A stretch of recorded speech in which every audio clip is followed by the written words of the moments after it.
Inutusan kong pagyayabang sa'yo, hindi pinalad, di katulad ng mga kilala mong higit sa akin. Oo, tama, dahil di ako perpekto. Asahan mo naman ako'y marunong makontento. Di hahanap ng iba, wala nang hihigit sa'yo. Siguro ang hangad na lamang tumanda sa tabi mo. Ang pangarap ko'y ikaw hanggang sa kahuli-hulihan, makasamang bumuo ng tinatawag na tahanan. Makarami sa lahat-lahat, hindi lang sa kulitan. Sa ginhawa man o hirap, tanggap mo ang kapintasan ko sa buhay. Wala nang hihingin sa may kapal, isang biyaya na sa akin ang ikaw ang minahal.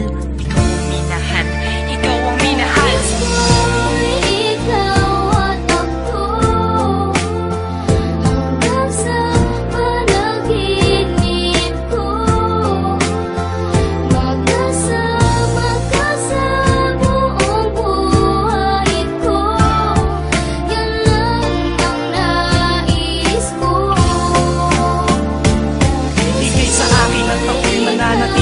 Sa'yo, sinunggaban ko na ang tsansa na masabi ko sa'yo. Salamat dahil sa pagmamahal mo na walang pagil. Sa araw-araw kahit di ka naghangad ng kapalit. Ang kagandahan mong loob na di makita ng mata. Higit sa yamang matuturing ko pag nakikita ka. Patuloy tayong mamumuhay ng maayos at sabay nahaharap sa mga uri ng problema. Magkahawak ng ama na kaagapay kahit pa sa pagtanda. Mga pangarap ko sa buhay sa'yo lang nagmumula. Ang mga titig ko at yakap ang patuloy magsasabi ng pagmamahal na lagi kong bigkas mula sa labi. Kung pwede lang pang habang buhay ka na makasama, yung ikaw lang at ako ang magkasalo sa ligaya. Pangunahin kong dalangin, sana ngay ikaw na sana.